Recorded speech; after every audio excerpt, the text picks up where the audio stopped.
கர்த்தருடைய பரிசுத்த நாமத்துக்கு மகிமை உண்டாவதாக. அப்போஸ்தலருடைய நடபடிகள் 4ஆம் அதிகாரம் 33ஆம் வசனம். கர்த்தராகிய இயேசுவின் உயிர்த்தெழுதலை குறித்து அப்போஸ்தலர்கள் மிகுந்த பலமாய் சாட்சி கொடுத்தார்கள். அவர்கள் எல்லார் மேலும் பூரண கிருபை உண்டாயிருந்தது. அப்போஸ்தலருக்கு காலங்களிலே கிருபையின் பூரணம் இருந்த ஒரு காலம், பூரண கிருபை உண்டாயிருந்த ஒரு காலம். இந்த கிருபையை குறித்து நாம் இப்பொழுது சில காரியங்களை நாம் சிந்திக்கலாம். இன்றைக்கு கர்த்தர் ஒரு மனிதனுக்கு ஏன் கிருபை கொடுக்கிறார், அதை நாம் விளங்கிக் கொள்ள வேண்டியது அவசியம். கிருபை என்பது தேவனுடைய ஈவு. கிருபையினால் ரட்சிக்கப்பட்டீர்கள், இது உங்களால் உண்டானதல்ல, தேவனுடைய ஈவு. ஒரு எக்ஸ்ட்ரா ஆர்டினரி பவர். முடியாதவனுக்கு முடிய வைக்கக்கூடியது, இல்லாதவனுக்கு இருக்கிறதாய் மாற்றக்கூடியது, ஒண்ணுமில்லாதவனுக்கு உருவாக்கக்கூடிய ஒரு வல்லமை கொடுப்பது. இந்த கிருபை என்பது எது இல்லையோ அந்த இடத்தை அது நிரப்பும், எது முடியாதோ அதை முடிய வைக்கும், எதை செய்ய முடியாதோ அதை செய்ய வைக்கும். மனுஷனால முடியாதது, இல்லாவிட்டால் நம்முடைய அறிவினால, புத்தியினால, ஞானத்தினால, திறமையினால முடியாததை இந்த கிருபையை வைத்து தேவன் என்ன செய்கிறார், செயல்படுத்துகிறார். ஏனென்றால் துர்க்குணத்தில் உருவாகி பாவத்திலே கற்பந்தரித்த மனிதனுக்கு பரிசுத்தம் என்ற பேச்சுக்கே இடமே கிடையாது. ஆனால் இந்த கிருபை வரும் பொழுது அந்த மனிதன் பரிசுத்தவானா என்ன செய்கிறான், மாறுகிறான். அதனால இன்றைக்கு நாம் இந்த கிருபையை சிந்திக்க போறோம். நீங்க கிருபையை பத்தி ரொம்ப பிரசங்கங்கள்லாம் கேட்டிருப்பீங்க, அது நல்லது. ஆனா இந்த மாலை வேளையில மறுபடியும் ஒரு விஷயம் கிருபையை சிந்தித்துக் கொண்டிருப்பது நல்லது. உம்முடைய ஆலயத்தின் நடுவே, தேவனே உம்முடைய ஆலயத்தின் நடுவே உம்முடைய கிருபையை சிந்தித்துக் கொண்டிருக்கிறோம். ஒரு மனிதன் டெய்லி கிருபையை சிந்திக்கணும். ஏனென்றால் இந்த ரட்சிப்பு கிருபையினால் கிடைத்தது, இந்த அபிஷேகம் கிருபையினால் கிடைத்தது. இப்ப உயிரோடு இருக்கிறது என்னது, நிர்மூலமாக இருக்கிறது கர்த்தருடைய கிருபையே. அதனால எல்லாமே கிருபைதான். கிருபை இல்லாத ஒரு மனிதனுடைய வாழ்க்கை சிங்காசனத்துக்கு போய் சேர முடியாது. அதனால நமக்கு இந்த நாட்களில கிருபையின் மேல் கிருபை நமக்குள்ள உண்டாகிக்கொண்டே இருக்கணும். ஒரு நாள் உள்ள ஒரு கிருபையை வச்சுட்டு அடுத்த நாள் செயல்பட முடியாது. ஏனென்றால் வேதம் சொல்லுகிறது, நாள்தோறும் கர்த்தருடைய கிருபைகள், காலைதோறும் கர்த்தருடைய கிருபைகள், காலைதோறும் கர்த்தருடைய கிருபைகள் புதியது. அப்போ ஒரு நாள் முடிஞ்சிருச்சுன்னா அன்னைக்குள்ள கிருபை முடிஞ்சிருச்சு. நம்ம என்ன செய்யறோம் தெரியுமா, இந்த 7 நாளைக்கு முன்னால கிடைச்ச கிருபை என்னைக்காவது ஒரு நாள் 4 மணி ஜெபத்துக்கு வருவோம், என்னைக்காவது ஒரு நாள் ஆவியில நிரம்புவோம். காலையில பிரச்சனைனா காலையிலேயே எந்திரிச்சிருவோம், ஏன்னா தூக்கம் வராது பாத்தீங்களா, அன்னைக்கு மட்டும் ஜெபம் பண்ணுவோம், அன்னைக்கு மட்டும் நமக்கு கிருபை கிடைக்குது. இந்த கிருபையை வச்சுக்கிட்டு தான் நம்ம ஆளுங்க பாதி பேர் வருஷ கணக்கா ஓடுறான். நாள் கணக்கா இல்ல, வாரக்கணக்கா இல்ல, மாச கணக்கா இல்ல, அந்த என்னைக்கோ கிடைச்ச கிருபையை வச்சுக்கிட்டு தான் நம்ம ஆளுங்க பாதி பேர் எதுல ஓடுது, வருஷ கணக்கா போய்கிட்டு இருக்காங்க. அதனாலதான் அவங்களுடைய வாழ்க்கையில எந்த விதமான முன்னேற்றங்களும் இல்லை, அப்படியே அதே ஒரு தேக்க நிலையிலேயே இருப்பாரு. யோவான் சுவிசேஷத்துல நான் பார்க்கும் பொழுது 1ஆம் அதிகாரம் 16ஆம் வசனம் சொல்லுகிறது, கிருபை மேல் கிருபை. 1:16. அவருடைய பரிபூரணத்தினால் நாம் எல்லாரும் கிருபையின் மேல் கிருபை பெற்றோம். கிருபையின் மேல் கிருபை இருக்கு. நாம் அந்த அனுபவத்தை நம்ம இந்த நாட்களில் பயிற்சி வைக்கணும். காலையில டெய்லி நம்ம கிருபையை பெற்றுக்கொள்ளணும். வேலைக்கு, பிசினஸ்க்கு, குடும்பத்துக்கு, பிரயாணத்துக்கு, சுகத்துக்கு, சமாதானத்துக்கு, இளைப்பாறுதலுக்கு, தெய்வீகத்துக்கு, பிரதிஷ்டைக்கு, ஜனங்கள் மத்தியில் ஜீவிக்கிறதுக்கு, சபை மத்தியில் ஜீவிக்கிறதுக்கு, கர்த்தருடைய வீட்டில் ஜீவிக்கிறதுக்கு, இப்படி எல்லாத்துக்கும் என்ன இருக்கு, ஒவ்வொன்றுக்கும் ஒவ்வொரு கிருபை இருக்கு. அந்தந்த கிருபை வரும்போது அந்தந்த மனுஷன் அந்தந்த இடங்கள்ல ஜெயிச்சுட்டு ஜொலிச்சுட்டு போயிடுவான், அழகா பிரகாசிச்சுட்டு போயிடுவாங்க. ஆனா அந்த கிருபை இல்லங்கும் போதுதான் அங்க ஒரு இருள் சூழ்ந்த பாதையை அவன் சந்திக்கிறான். அதனாலதான் அவருடைய பரிபூரணத்தினால் நாம் கிருபையின் மேல் கிருபை பெற்றோம். நமக்கு இந்த நாட்கள்ல எல்லாருக்குமே கர்த்தர் கிருபையை தான் நம்ம வண்டியை ஓட வைக்கிறார். இன்னும் சொல்ல போனா அதுதான் நமக்கு ஃபியூவல், எரிபொருளே இதுதான். புதிய ஏற்பாட்டு சபையினுடைய எரிபொருளே இதுதான், கிருபை. பழைய ஏற்பாட்டிலும் உண்மையான தேவனுடைய ஜனங்கள் இந்த கிருபையில தான் அவங்க பிரகாசிச்சாங்க.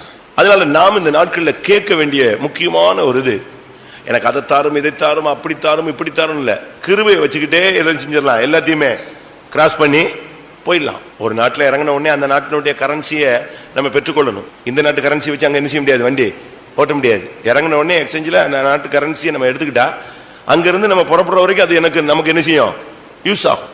அதுபோல ஒவ்வொரு நாளும் நீங்க இந்த கிருபையை பெற்றுக்கிட்டே இருக்கணும். ஒரு 10 நிமிஷம் இருந்தா அதை பெற்றுக்கலாம். அநேகருடைய ஸ்தோத்திரத்தினாலே கிருபை பெருகும். ஃபேமிலியா உட்காந்து காலையில ஸ்தோத்திரம் பண்ணிட்டீங்கன்னா நம்ம ஃபேமிலியில எல்லாருக்குமே கிருபை கொடுத்துட்டாருன்னு அர்த்தம். அன்னைக்கு ஃபுல்லா அந்த கிருபையை வச்சுக்கிட்டு ரன் பண்ணிக்கிட்டே இருக்கலாம். எக்ஸாம் எழுதுறதுக்கு கிருபை வேணும், பிரயாணத்தை ஒரு போதிக்க, ஒரு டீச் பண்ண, ஒரு இடத்துக்கு போக, ஒரு காரியத்தை சாதிக்க, எல்லாத்துக்கும் நம்ம கையில கிருபை இருந்துச்சுன்னு சொன்னா நம்ம வின் பண்ணிக்கிட்டே போகலாம். ஒரு சிலர் கல்யாணம் ஆயிரும், ஆனா கிருபை இருக்காது. வாழ்க்கை என்ன செய்யும், ஒரே டான்ஸ் தான், புயல் தான், டெய்லி பிரச்சனைகள் தான். ஆனா கிருபையை வாங்கிட்டு அந்த வாழ்க்கைக்குள்ள போட்டுவாங்க, அந்த வாழ்க்கையில் என்ன இருக்காது, பிரச்சனையே இருக்காது. அது ஒரு நங்கூரம் போன்றது, எந்த புயல்னு நிற்கும், ஸ்டாண்ட் பண்ணி காட்டும். ஊழியத்தில் வர்றாங்க ஒரு சிலர், கிருபையை போக்கடிச்சிடறாங்க. கிருபையை போக்கடிக்கிறதுக்கு நமக்கு சான்ஸ் இருக்கு. யோனா 2ஆம் அதிகாரம் 8ஆம் வசனம்.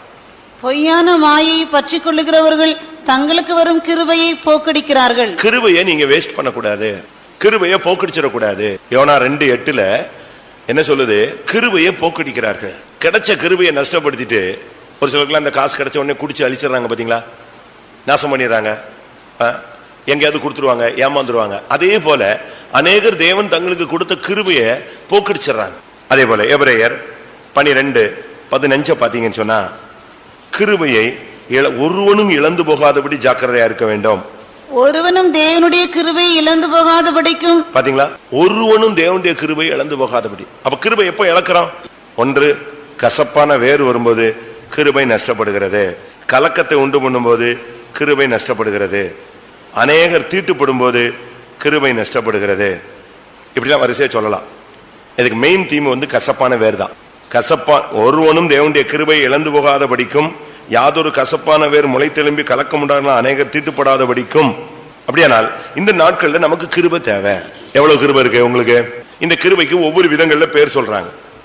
ஒவ்வொருத்தரும் ஒவ்வொரு அனுபவங்களில ஒவ்வொரு விதங்களில இந்த கிருபையை பத்தி பேசுறாங்க. எபேசியருக்கு எழுதும் போது பவுல் 1:7 கிருபையின் ஐஸ்வர்யம் என்று சொல்லுகிறார். அவருடைய கிருபையின் ஐஸ்வர்யத்தின்படியே. அவருடைய கிருபையின் ஐஸ்வர்யம். கிருபையில அவர் பெரிய ஐஸ்வர்யம். கிருபை அவருக்கு நிறைந்தவர். அதனால தான் இயேசுவை பத்தி யோவான்ல சொல்லி இருக்கிறது, கிருபையும் சத்தியமும் நிறைந்தவராய். நமக்கு ஓரளவு இருக்கு, அவருக்கு கிருபை நிறைந்தவர். அதனால நாம் இந்த நாட்களில் நல்லா விளங்கிக் கொள்ளணும் சத்தியங்களை.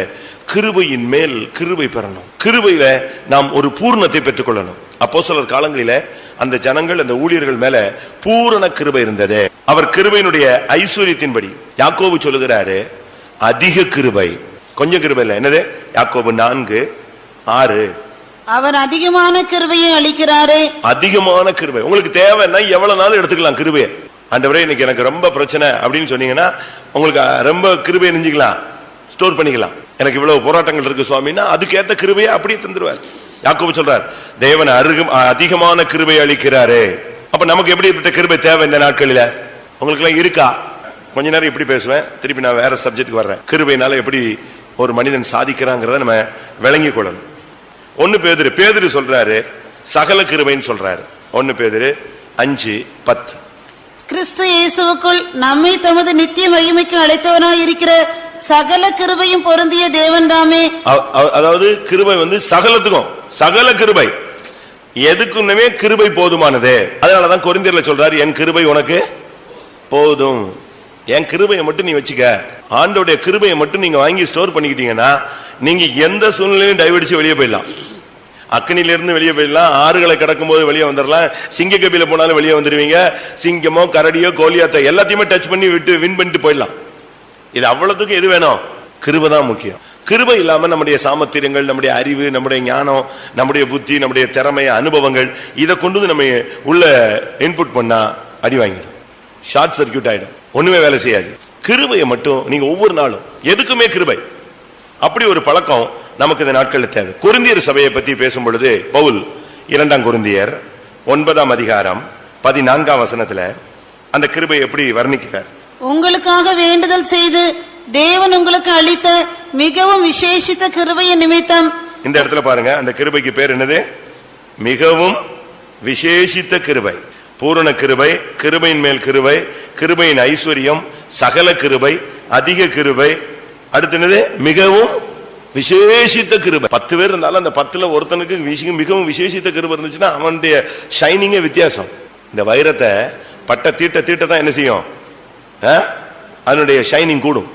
அதுபோல நம்முடைய வாழ்க்கையில் இந்த நாட்களில நல்லா விளங்கிக் கொள்ளுங்க, கிருபையை மட்டும் நீங்கள் பற்றி கொள்ளுங்க.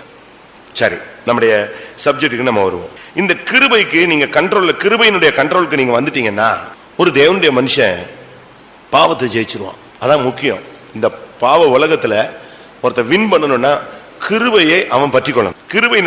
கிருபையினுடைய கட்டுப்பாட்டுல வரணும். ரோமர் 6ஆம் அதிகாரம் 15ஆம் வசனம்.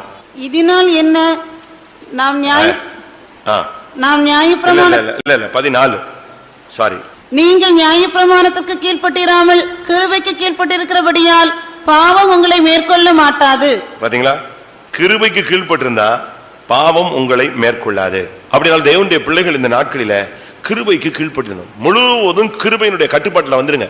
டெய்லி காலையில எந்திரிச்ச உடனே ஒரு 10 நிமிஷமோ, 1/4 மணி நேரமோ, 3/4 மணி நேரமோ, 1/2 மணி நேரமோ, எவ்வளவு டைம் கிடைக்கிறத போட்டு முழங்கால போட்டு வெறும் ஒண்ணுமே பண்ண முடியலையா, வெறும் பிரைசிங் பண்ணுங்க, ஸ்தோத்திரம் பண்ணிட்டே இருங்க. மனது, சிந்தை, எண்ணம், நினைவு, தோற்றம், உணர்வு, வாஞ்சை, சரீரம், ஆவி, ஆத்மா எல்லாம் கிருபையில நிரப்பப்படட்டும். அப்போ உங்களுடைய வார்த்தை கிருபையா மாறிடும், உங்களுடைய பார்வையில கிருபை இருக்கும், உங்களுடைய ஊழியத்துல கிருபை இருக்கும். நீங்க சும்மா நடந்து போனா கூட கிருபை வெளிப்படும். அப்படி வசனம் இருக்கு, கிருபையுள்ள வார்த்தைகள். நமக்கு இந்த நாட்கள்ல கிருபையுள்ள வார்த்தைகள் பேச முடியல. பட்டக் பட்டக்குன்னு ஷார்ட் டெம்பர்ல என்னத்தையோ அள்ளினோம் தெளிச்சோன்னு வந்துடுறோம். கொலோசியர் 4:6. கொலோசியர் 4:6. அவனவனுக்கு இன்னினபடி உத்தரவு சொல்ல வேண்டும் என்று நீங்கள் அறியும்படிக்கு உங்கள் வசனம் எப்பொழுதும் கிருபை பொருந்தினதாயும். வார்த்தை கிருபை பொருந்தணும். மனைவிட்ட பேசினா கூட கிருபையுள்ள வார்த்தைகள் பேசுங்க, புருஷன் கூட கிருபையுள்ள வார்த்தைகள் பேசுங்க. அப்படி பேசுறேன்னு சொல்றவங்க கை வைத்து அலையிலேயே சொல்லுங்க பாப்போம். என்ன அப்ப அவரும் கிருபையில இருந்தாதான் நாங்க அப்படி பேச முடியும். அப்படி சொல்லக்கூடாது. அங்க கிருபை இருக்கோ இல்லையோ, உன் கிருபை அதை ஓவர்டேக் என்ன செய்யணும், பண்ணணும். மனைவிட்ட பேசும்போது கிருபையுள்ள வார்த்தைகளை பேச முடியுமா? அவட்டெல்லாம் அப்படி பேசினா அவ்வளவுதான், நான் தொலைஞ்சே போயிடுவேன் அப்படிம்பீங்க. அப்படி அல்ல, உங்கள் வார்த்தைகள் உப்பால் சாரம் ஏறினதாக இருக்கணும். அடுத்து கிருபை பொருந்தினது. நம்ம ஆளுங்க எல்லாமே சில்லி தான் ஜாஸ்தியா இருக்கு. காரம் காரம் உப்பால் சாரம் ஏறினது இல்ல, அது என்னது, காரம் தான் சாரம் ஏறி போயிருக்கு. பேசினா சிலர்லாம் பேசினா காதை பொத்திக்குவாங்க, புளிக்கும், கெட்டவாத பேசுவாங்க. தராதரம் இல்லாம யார பேசுறோம், என்னத்தை பேசுறோம், எப்படி பேசினா இது நல்லதா, திருப்பி நீங்க உட்கார்ந்து ஜெபிச்சு பாருங்க, கிருபையே வராது, டோட்டல் அவுட் ஆயிடும். ஏனென்றால் இவர்கள் தங்களுக்கு வந்த கிருபையெல்லாம் நெஞ்சாச்சே, போக்கடிச்சாச்சு. நீங்க பாருங்க, நான் சும்மா சொல்றேன், நம்ம ஜனங்கள்னால பேசுறேன். நீங்க கிருபை இல்லாத வார்த்தையை பேசிட்டு நீங்க தீர்க்கதரிசனம் சொல்லி பாருங்க, கப்புன்னு ஆஃப்லயே நிக்க வேண்டிய, செல்ஃபே எடுக்காது சர்ச்சில். நீ தீர்க்கதரிசனம், என் பிள்ளையே நான் உங்கள் மத்தியில் வந்திருக்கிறேன் அப்படின்னு நீங்க சொன்ன உடனே ஒருத்தன ஆவி நிரம்ப மாட்டான், கப்பு ஆஃப் ஆயிரும். ஏன்னா அங்க என்ன இல்ல, அது ஓசை இடுகிற வெங்கலம், கைத்தாளம், அவ்வளவுதான். ஆனா அதே நேரத்துல கிருபையில நிறைஞ்சு படிப்பறிவே இல்லாம ஒண்ணுமே தெரியாத ஆளு ஒரு வார்த்தை சொல்லட்டும், டப்புன்னு தீ என்ன செய்யும், பத்திக்கும், சட்ட சட்ட சட்டன்னு எல்லாரும் ஆவி நிறைஞ்சிரும். கிருபைதான். 1.5 மணி நேரம் தீர்க்கதரிசனம் சொல்ல வேண்டியதில்லை, ஒரே வார்த்தை. 1.5 மணி நேரமா இருக்கிற தீப்பெட்டி எல்லாம் மொத்தமா இருக்கிற குச்சி எல்லாம் கொளுத்தி காடை கொளுத்த வேண்டியதில்லை. என்னது, ஒரு குச்சி ஸ்ட்ராங்கா அழகா பத்த வச்சா போதும், அது பிடிக்கும், எவ்வளவு நாள் பிடிக்கணும்னாலும் பிடிக்கும். கிருபை நமக்கு தேவை. கிருபைனால நீங்க பேசி பாருங்க, உங்க வேலை ஸ்தலங்கள்ல கிருபையோடு பேசி பாருங்க. ஒரு சிலருக்கு கிருபையை பத்தி புரியாது. என்னவோ நீங்க ரொம்ப சாஃப்டா பேசின உடனே அவங்க என்னவோ இவன் பயந்துட்டான் போல் இருக்கு, தப்பு பண்ணிட்டான் போல் இருக்கு, அதனாலதான் இவன் இறங்கி என்ன செய்யறான், ரொம்ப சாஃப்டா ரொம்ப அன்பா பேசுறான். அவன் எப்படி வழங்கிக்கிட்டாலும் சரி, உன் வாயில இருந்து எந்த வார்த்தை மட்டும் வரட்டும், கிருபை பொருந்தின வார்த்தை வரட்டும். இப்படி நம்ம கிருபையை கிருபைன்னு நினைச்ச உடனே நம்ம எங்கேயோ இருந்து வருதுன்னு நினைச்சுக்கிறோம். கிருபைன்னா என்னன்னே பாதி பேருக்கு தெரியாது. கிருபை அபிஷேகத்துல ஒரு போர்ஷன், ஆவியானவருடைய ஒரு போர்ஷன் தான் யாரு, சகரியா 12:10. நான் தாவீது குடும்பத்தாரின் மேலும் எருசலேம் குடிகளின் மேலும் கிருபையின் ஆவியையும் விண்ணப்பங்களின் ஆவியையும் ஊற்றுவேன். கிருபையின் ஆவியையும், என்ன ஆவி, கிருபையின் ஆவி. கிருபை அபிஷேகத்தினுடைய ஒரு போர்ஷன் தான். நல்ல அபிஷேகத்துல நிரம்பி ஸ்தோத்திரம் பண்ணி ஆவியில் நிரம்பிட்டு இருக்கும் போது கிருபை உனக்கு நிரப்பிடும், ஃபில் பண்ணிடும்.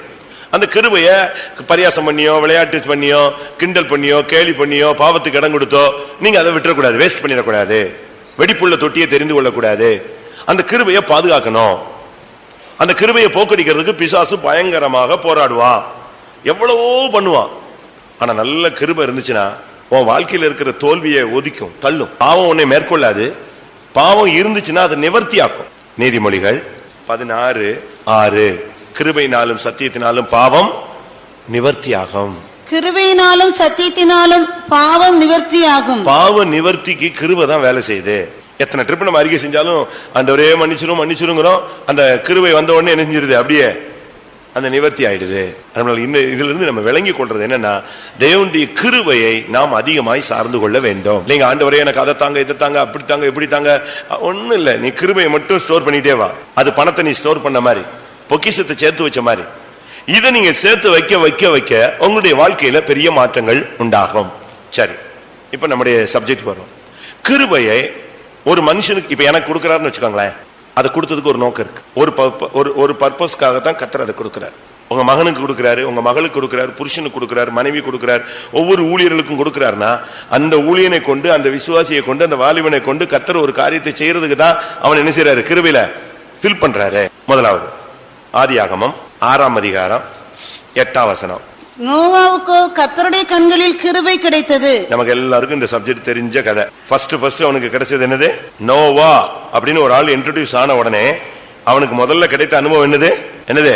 கிருபைதான். அதுக்கு பிறகுதான் சொல்லி இருக்கிறது அவன் நீதிமானாயிருந்தான், உத்தமனாயிருந்தான், தேவனோடு சஞ்சரித்தான்.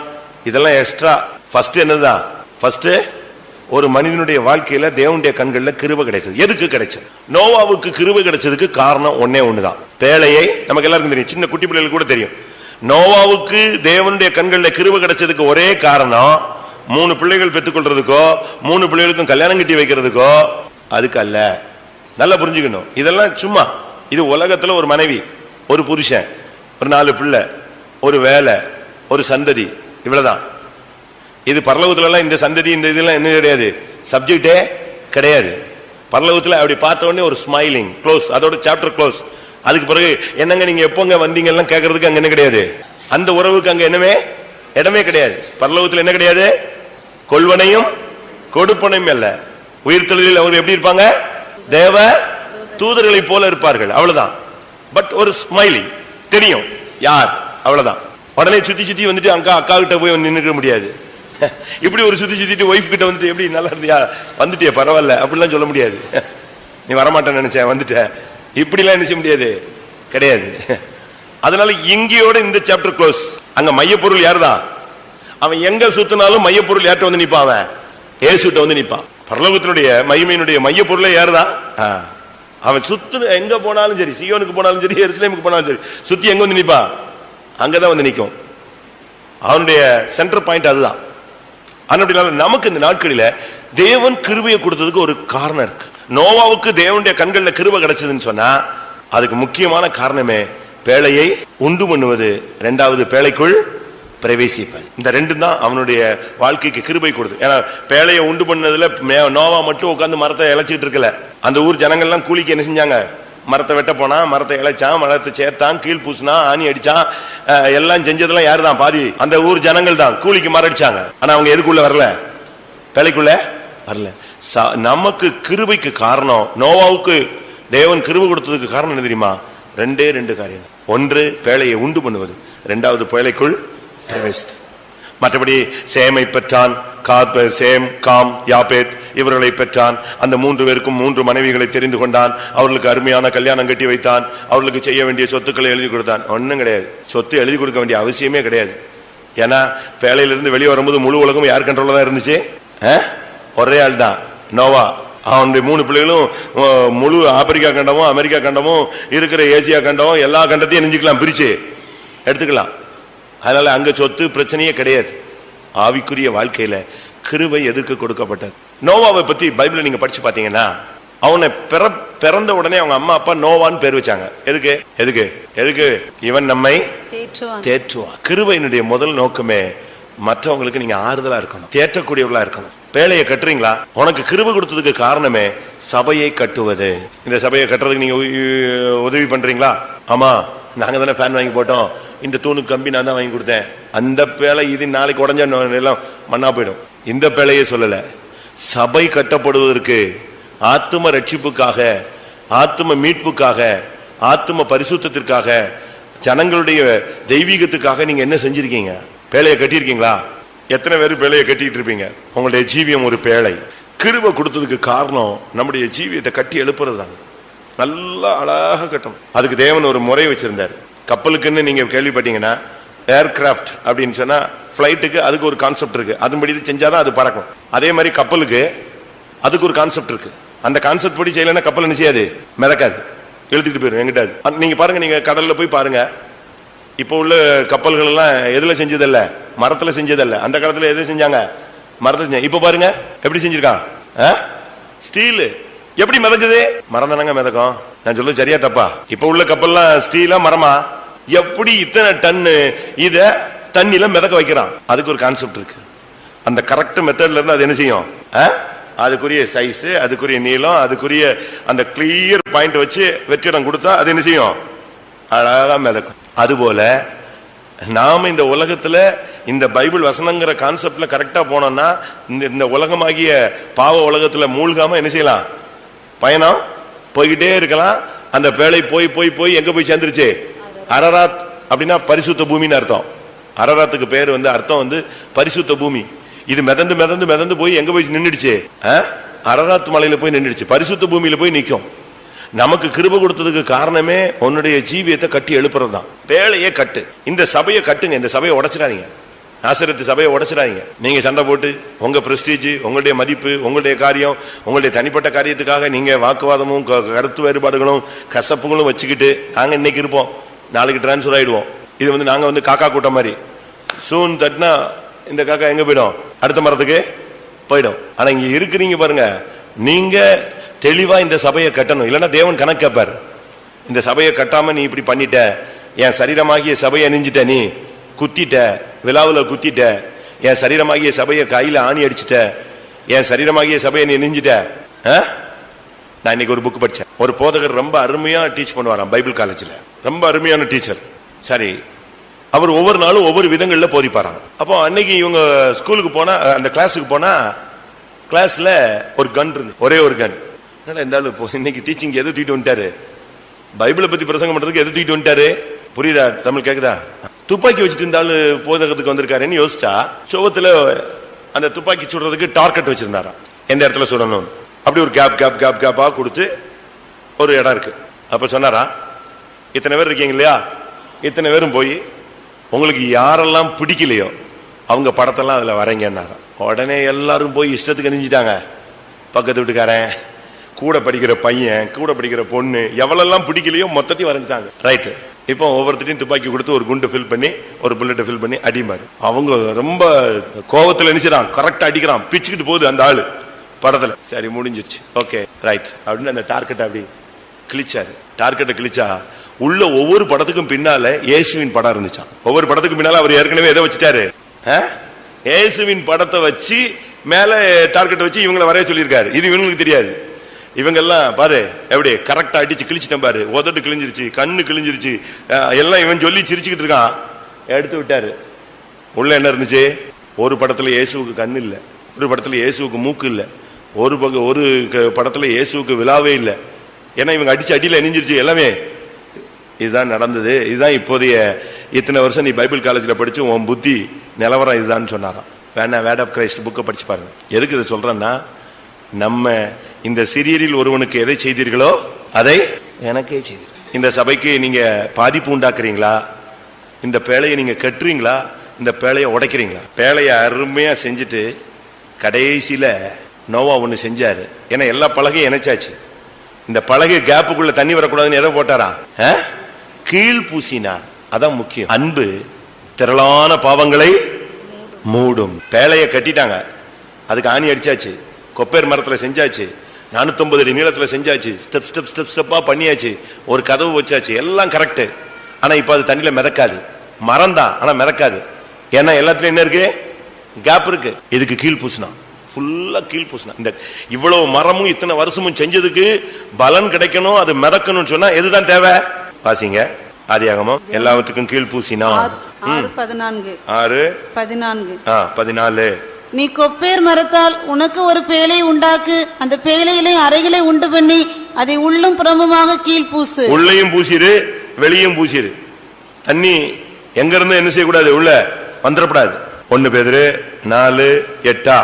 எல்லாவற்றிற்கும் மேலாக ஒருவரில் ஒருவர் ஊக்கமான அன்புள்ளவர்களாயிருங்கள், அன்பு திரளான பாவங்களை மூடும். அன்பு திரளான பாவங்களை, எல்லா பலகையிலும் இருக்கிறதான கேப்ப அடைச்சது எதுதான்? இந்த கீழே. நமக்குள்ள பிரச்சனைகள் இருக்குங்க, பிரச்சனை இல்லாமலே கிடையாது. ஆனா இதை எதை வச்சு கரெக்ட் பண்ணிட்டே இருக்கணும்? ஓ அன்புல உன்னையால சரிப்படுத்த முடியல. பரிசுத்தாவிய தேவ அன்பு உன் உள்ளத்துல ஊற்றப்படும் பொழுது கசப்புகளை மறந்து இந்த பேழையை அழகா கட்டணும். நீங்க இந்த பேழைக்குள்ள நீங்கள் பிரவேசிக்கணும். ஏன் கிருபை கொடுக்கப்பட்டதனுடைய மெயின் ரீசன் அங்கே பேழையை கட்டுவது. அடுத்ததாக ஆதியாகமம் 24:27. என் எஜமானாகி ஆபிரகாமின் தேவனாயிருக்கிற கர்த்தருக்கு ஸ்தோத்திரம். அவர் தம்முடைய கிருபையையும் தம்முடைய உண்மையையும் என் எஜமானை விட்டு நீக்கவில்லை. நான் பிரயாணம் பண்ணி வருகையில் ஆபிரகாமுக்கு தேவன் கிருபையை விளக்கவில்லை. அவனுக்கு தேவனுடைய கண்கள்ல கிருபை கிடைத்திருந்தது. எதற்காக? ஆபிரகாமுக்கு கிருபை கொடுத்தது எதுக்காக? நம்ம நினைப்போம் ஊர் என்னும் கல்தேயர் தேசத்திலிருந்து கானானுக்குள்ள கொண்டு வர்றதுக்குன்னு. அப்படி அல்ல, வாக்குத்தத்த சந்ததிக்காகத்தான் அவனுக்கு அந்த கிருபை கிடைத்தது. 99 வருஷம் ஆச்சு, வயசாயிடுச்சு, கானானுக்குள்ள வந்தாச்சு, ஆனா இன்னும் பிள்ளை கிடைக்கல. அவனுக்கு தேவன் கிருபை கொடுத்ததுக்கு ஒரே காரணம் என்னது? அவன் சொல்றான், என் எஜமானாகிய ஆபிரகாமின் தேவனாயிருக்கிற கர்த்தருக்கு ஸ்தோத்திரம், அவர் தம்முடைய கிருபையை என்னுடைய எஜமானை விட்டு நீக்கவில்லை, அவருக்கு ஆண்டவர் ஒரு குழந்தையை நெஞ்சிருக்கிறாரு, கொடுத்திருக்கிறாரு. அவன் சொல்றான், என்னுடைய எஜமானுக்கு கர்த்தர் நெஞ்சிருக்கிறாரு, ஒரு அருமையான குழந்தையை கொடுத்திருக்கிறார், அவருக்கு கல்யாணத்துக்கு தான் நான் இப்ப இவ்வளவு தூரம் பிரயாணப்பட்டு ஓடி வந்திருக்கிறேன்னு சொல்றான். அந்த சந்ததி தான் நமக்குள்ள வாக்கு தத்தம் நிறைவேறணும். கிருபை பெற்றா மட்டும் போதாது, நமக்குள்ள ஒரு சந்ததி உருவாகணும், ஜெயஜீவியம் வரணும். இத்தனை வருஷம் ஓடியும் நமக்குள்ள ஜெயஜீவியம் இல்லைன்னா எப்படி? ஜெயஜீவியம் உடனே நீங்க தப்பா விளங்கிடக்கூடாது. இன்னைக்கு நம்முடைய பெண்டிகாஸ்ட் லைன்ல ஜெயஜீவியம் அப்படின்னா ஒரு பெண்ணு ஒரு ஆணு தவறு செய்யறது, இதுதான் ஜெயஜீவியத்தை கெடுத்துட்டுன்னு நினைக்கிறாங்க. தப்பு. தூக்கத்துக்கு ஜெயிக்கிறது பேருக்கு என்னதுதான்? சாப்பாட்டை ஜெயிக்கிறதுக்கு பேரு என்னதுதான்? கோபத்தை ஜெயிக்கிறதுக்கு பேரு என்னதுதான்? இச்சைகளை கண்ட்ரோல் பண்றதுக்கு பேரு என்னதுதான்? ஜெய ஜீவியம் தான். வார்த்தை வரும்போது வார்த்தையை அடக்கிறதுக்கு பேரு என்னதுதான்? ஜெய ஜீவியம் தான். 100 மீட்டர் ஓடி ஜெயிச்சாலும் அதுக்கு ஜெயம் தான் பேரு. 1500 மீட்டர் ஓடி ஜெயிச்சாலும் அதுக்கு பேரு என்னதுதான்? ஜெயந்தான். குத்துச்சண்டையில ஜெயிச்சாலும் அதுக்கு பேரு என்னதுதான்? ஜெயந்தான். வாலிபால்ல ஜெயிச்சாலும் அதுக்கு பேரு ஜெயந்தான். அதனால ஏதோ ஒண்ணுலதான் நீங்க ஜெயஜீவியன் ஒண்ணு நான் பரிசுத்தமா இருக்கிறேன், நான் பரிசுத்தமா இருக்கிறேன், இதுவரை கர்த்தரை நித்திட்டுப்படாமல். அப்ப இருக்கிறவங்க சண்டை போடுறியா? அது என்னது? ஒருத்தர் குத்திக்கிட்டே இருக்கிறோமே முள்ளு மாதிரி, அதுக்கு பேர் என்ன? அதுல ஜெயஜீவியம் கிடைச்சிருக்கா? யோசிச்சு பாருங்க. குற்றம் சொல்றோம், குறை சொல்றோம், வாக்குவாதம் பண்றோம், முறுமுறுக்கிறோம், காட்டி கொடுக்கிறோம், சிலுவையில் அறையிறோம். யூதாஸ் என்ன தப்பு பண்ணிட்டான் சொல்லுங்க? யூதாஸ் என்ன தப்பு பண்ணிட்டான்? விபச்சாரம் பண்ணிட்டானா? விபச்சாரம் பண்ணாரா? வேசித்தனம் பண்ணானா? சொல்லுங்க. இயேசுவை காட்டி கொடுத்தான், 30 வெள்ளிக்காசுக்காக காட்டி கொடுத்தான். பண ஆசையில் அவனுக்கு ஜெயஜீவியம் இல்லை. கேஎஸ் என்ன பண்ணிட்டான்? விபச்சாரம் பண்ணாமா வேசித்தனம் பண்ணானா? ஒண்ணுமே இல்லை, போய் காசை வாங்கிட்டு வந்துட்டான். அது அவனை குஷ்ரோகியா மாத்தி ஊழியத்தை விட்டு வெளியே போச்சு. மும்மடங்கு ஆசீர்வாதத்தோடு ஆவியின் வல்லமையோடு ஊழியம் செய்யும்படியாக அழைக்கப்பட்ட கேயாசி நடுரோட்ல நின்னான், குஷ்ரோகியா. காரணம் என்ன? அவனுக்கு பணத்து மேல என்ன இல்லை, ட்ரெஸ் மேல ஜெயஜீவியம் இல்லை. ட்ரெஸ் மேல அவன் போய் சொல்றான், இப்பதான் எங்க எஜமான பார்க்க ஒருத்தர் வந்தாங்க, மாற்று வஸ்திரம் என்ன செய்யணும், இந்த ட்ரெஸ்ஸை வாங்கிட்டு வந்துட்டு கடைசியில எதை விட்டுட்டான்? மகிமையான ஊழியத்தையும் விட்டு குஷ்ரோகியாக வெளியே போனான். ஜெயஜீவியம் நீங்க என்ன நினைக்கிறீங்க? கோபத்தை அடக்குவது ஜெயஜீவியம், பணாசையை கட்டுப்படுத்துவது ஜெயஜீவியம், தேவ சமூகத்துக்கு வருவது ஒரு ஜெயஜீவியம், தூக்கத்தை ஜெயிப்பது ஒரு ஜெயஜீவியம். வேகம் வரும், உள்ள சிங்கம் வரும், சிங்கத்தை ஆஃப் பண்ணணும், கெபில போட்டு என்ன செய்யணும்? மூடணும். பேய்த்தனமான சுபாவம் வரும், அடக்கணும். ஏன்னா நியாயமான விதத்திலேயே நம்ம கோவப்பட வேண்டிய சூழ்நிலை வரும், அதுல கிருபை இழந்துடக்கூடாது. ஜெயஜீவியம் நம்ம ஆளுங்கெல்லாம் வேற மாதிரி விளங்கிக்கிறாங்க. இதுதாங்க ஜெயஜீவியம். கூட்டத்தை விட்டு எழுப்பி போனுங்க, உட்காரு, காலை பிடிச்சு உட்கார வை, அமைதியா இருக்கு, 10 நிமிஷம் உட்கார வை, அது ஜெயிச்சிருவேன். இப்படி உன்னை கட்டுப்படுத்துறது, உன்னை கண்ட்ரோல் பண்றதுக்கு தான் ஜெயஜீவியம் பேர். கர்த்தர் ஆபிரகாமுக்கு ஒரு ஜெயத்தை கொடுத்தார். அவனுக்கு கொடுத்த கிருபையினால அந்த குழந்தை கிடைச்சது, ஈசாக் கிடைச்சது. ஈசாக் இல்லைன்னா ஆபிரகாமுடைய லைஃப் அதோட இணைஞ்சது. இப்ப இன்னைக்கு பல சபைகள் உண்டாகுதுங்க. அதுக்கு அடுத்து அந்த சந்ததியில ஒரு சரியான ஒரு வம்சாவளியில ஒரு பாஸ்டரோ ஒரு இல்லாவிட்ட அந்த தொழில் சாலையில அடுத்து ஒரு எம்டியோ வரலன்னா அந்த கம்பெனி அதோட இணைஞ்சு க்ளோஸ். இவ்வளவு பெரிய ஆவிக்குரிய சந்ததி இல்லாவிட்டால் பூமிக்குரிய இஸ்ரவேலர் தோன்றதுக்கு ஒரே ஆள் யார் தான் காரணம்? இஸ்ரேல். இஸ்ரேல் தோன்றதுக்கு காரணம் யாரு? ஈசாக்கு, இஸ்மவேல் அல்ல. யாரு? இந்த ஈசாக்கு தான். இவ்வளவு பெரிய துஷ்ட சந்ததி தோன்றதுக்கு காரணம் வேற ஒரு காரணமா வேற ஒரு ஆளா இருந்தாலும் இஸ்ரேல் தோன்றதுக்கு காரணம் யார் தான்? ஈசாக்கு தான். நமக்குள்ள ஒரு ஜெயஜீவியம் வரணும். வெளிப்படுத்தல் 12ஆம் அதிகாரத்துல அந்த பெண் பிரசவ வேதனைப்பட்டு அலறினாள். அவளுக்குள்ள இருந்து சிங்காசனத்தை சுதந்திரிக்கக்கூடிய ஒரு ஆண் பிள்ளை பிறந்தது. அது சிங்காசனத்துக்கு எடுத்துக்கொள்ளப்பட்டது. சகலத்தையும் ஆளுகை செய்கிற ஒரு வல்லமை அவளுக்குள்ள இருந்தது. அதுபோல ஆபிரகாமத்தை நீங்க பத்தி என்னென்னமோ படிக்கலாங்க.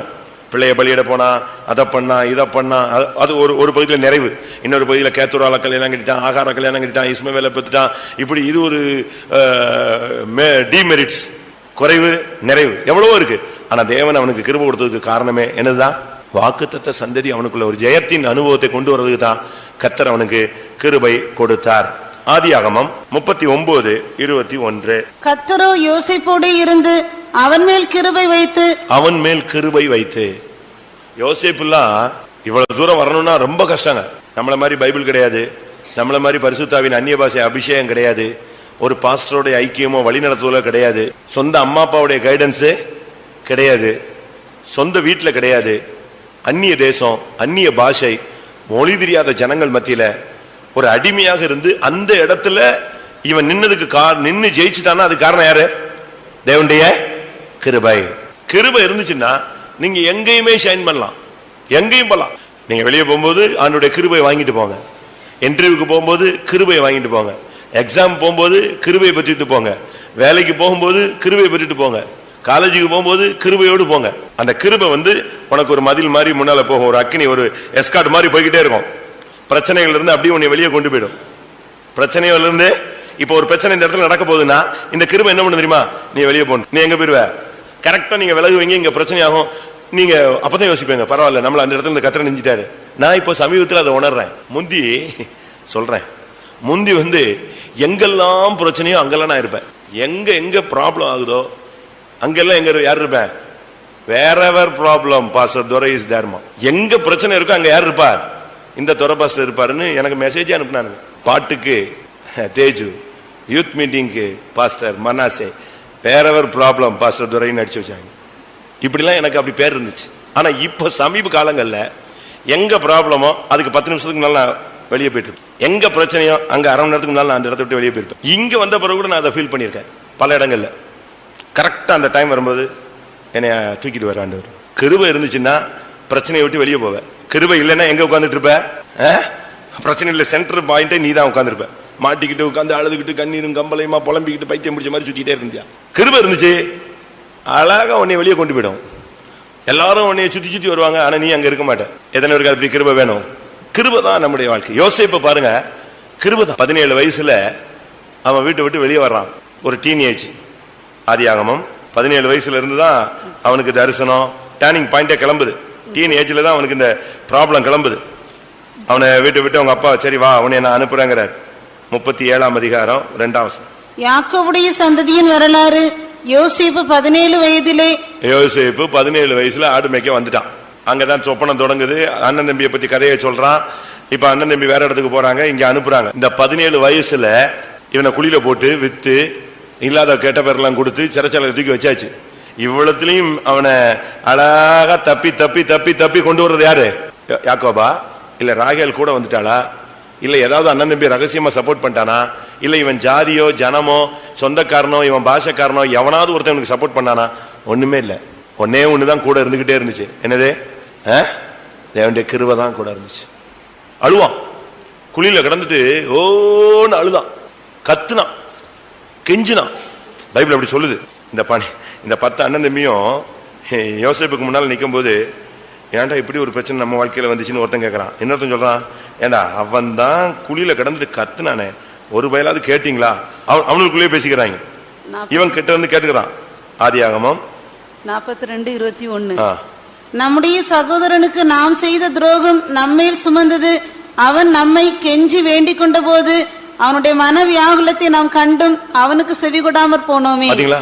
அழுறான், கெஞ்சுறான், என்னை காப்பாத்திருங்க, என்னை வித்துறாதீங்க, ஐயோ என் அப்பா விட்டு அனுப்பிடுங்க, என்னெல்லாமோ கெஞ்சி பார்த்தான்.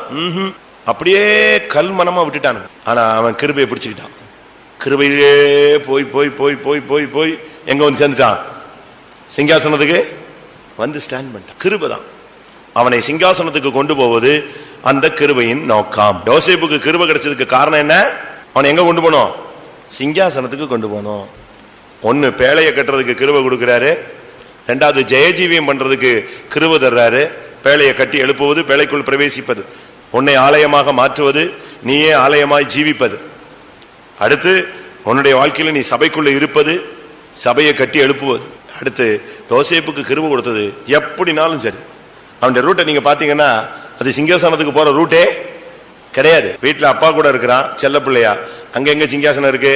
நாடோடி ஜிப்சி குரூப், இவங்க பரதேசிகள்னு அவங்களே சொல்றாங்க. நாங்க பரதேசி குரூப், சுத்திட்டே இருப்போம், எங்கெல்லாம் விளைச்சல் இருக்கோம் அங்கெல்லாம் போய் என்ன செய்வோம்? தங்குவோம். இதான் யாக்கோபனுடைய அறிக்கை. ஆனா இவனை சிங்காசனத்துக்கு கொண்டு போறதுக்கு இவனை அங்க அனுப்பி அங்க குழியில போட்டு அதுல ரூபன் கிடந்து மல்லு கட்டி, கொன்றாதீங்களா கொன்றாதீங்களா கொன்றாதீங்களா, இவனை கொன்றாதீங்க, என்ன பண்ணலாம்? அப்ப வித்துருவோம், சரி வித்துரு. உடனே இவங்க எல்லாம் சேர்ந்து வித்துட்டான். இவ்வளவுத்துக்கு தாண்டி போனதுக்கு கர்த்தர் அவனை ஒரே பாயிண்ட்டுக்கு தான் கிருபை கொடுத்தாரு. எதுக்கு? இவன் அதை விட்டுட்டு போத்திபார் மனைவி அங்க எங்க போயிட்டு இஷ்டத்துக்கு போனான்னா சிங்காசனம் கிடைச்சிருக்குமா? கிடைக்குமா? கிடைக்காது. அந்த கிருபை அவனை பாவத்தை மேற்கொள்ள வைத்தது. பாவத்தை ஜெயிச்சுட்டான். அந்த இடத்துல எதை வச்சுதான்? வாலிப பிராயத்தை வச்சு இல்ல, எதை வச்சு? கிருபையை வச்சு பாவத்தை ஜெயிச்சு சிங்காசனத்துக்கு போயிடான். அதனால கிருபை எதுக்கு கொடுத்தாருன்னு தெரியாம நம்ம எங்கிட்டாவது போயிடக்கூடாது. கிருபை கொடுத்ததுக்கு ஒவ்வொரு ரகசியம் இருக்கு. அடுத்ததாக யாத்திராகமம் 33:17. அப்பொழுது கர்த்தர் மோசேயை நோக்கி, நீ சொன்ன இந்த வார்த்தையின்படியே செய்வேன், என் கண்களில் உனக்கு கிருபை கிடைத்தது, உன்னை பேர் சொல்லி அழைத்து அறிந்திருக்கிறேன் என்றார். மோசேக்கு கிருபை கிடைத்தது, என்னுடைய கண்களில் உனக்கு கிருபை கிடைத்தது. எவ்வளவு அருமையான ஒரு வார்த்தை. ஆண்டவருடைய கண்கள்ல அவனுக்கு கிருபை கிடைச்சிருச்சு. அதுக்கு பிறகு அவனை யாரும் ஒண்ணுமே பண்ண முடியாது. பார்வோன் பல்ல கடிக்கிறாங்க, உன்னை அழிச்சிருவேன், என் மூஞ்சிலேயே முழிக்காதன்னு. இவன் அடுத்த நாள் எங்கதான் வந்து நிப்பான்? அவன் முன்னாலதான் வந்து நிப்பான். அவனுக்கு ரத்த கொதிப்பு, பிளட் பிரஷர், அப்படி டென்ஷன்ல மூளை நரம்பெல்லாம் வெடிக்கிற மாதிரி இருக்கும் இவனை பார்த்த உடனே. இவனுக்கு அதெல்லாம் பிரச்சனையே கிடையாது. ஏன்னா இவன் மேல கையே நிச்சய முடியாது, வைக்கவே முடியாது. மோசையும் ஆரோனையும் பார்த்த உடனே அவனுக்கு பயங்கர டென்ஷனா இருக்கும். அப்படி மோசையும் ஆரோனும் வரலன்னு வச்சுக்கோங்களேன், யார் கூப்பிட்டு விடுவா? யார் கூப்பிட்டு விடுவா? பார்வனை கூப்பிட்டு விடுவான். அவங்க ரெண்டு பேரையும் கூட்டுவா, ஜெபிக்க சொல்லு, தவளைய போ சொல்லு, வண்ட போ சொல்லு, பேனை போ சொல்லு. யார் ஜெபிக்க? யாரு போய் யார் கூட்டு வருவா? இவனே ஆள் அனுப்பி கூட்டு வருவான். அப்படி இல்ல அவன் வந்துட்டான்னா இவனுக்கு பயங்கர டென்ஷன் ஆயிடும். ஆனாலும் மோசையின் மேல ஒரு கிருபை இருந்துச்சு. எதுக்காக? மோசையின் மேல இருந்த கிருபை நடத்தி பின் கிருபை, ஜனத்தை நடத்துகிறது தான் அவனுக்கு கொடுக்கப்பட்ட கிருபையினுடைய லக்கு. அவனுக்கு மேல கர்த்தர் கிருபை கொடுத்ததே அதுக்குதான். பார்வோனை வாதிக்க, எகிப்தை வாதிக்க, செங்கடலை பிளக்க, இதெல்லாம் வேற. ஆனா இலக்கு எதுதான்? பார்வோனை வாதிச்சுட்டு மோசே ஓட்டத்தை முடிக்கல, செங்கடலை கடந்த உடனே மோசே ஓட்டத்தை முடிக்கல, மன்னாவை புசிச்ச உடனே மோசே ஓட்டத்தை முடிக்கல, 10 கட்டளையை வாங்கின உடனே ஓட்டத்தை முடிக்கல. இதுக்கெல்லாம் கிடையாது. எங்க கொண்டு போனோம்? இந்த ஜனத்தை நடத்துறதுக்கு கிருபையை கர்த்தர் கொடுத்து வச்சிருந்தார். நம்மள மாதிரி ஆள்னா ஒன்னு ரிசைன் பண்ணிருப்போம், இல்லைன்னா சூசைட் பண்ணி தொங்கிருப்போம். அவனுங்க பண்ற சேட்டைக்கு ஒவ்வொருத்தனும் ஒவ்வொரு மாதிரி பேசுவான். 6 லட்சம் பேரு.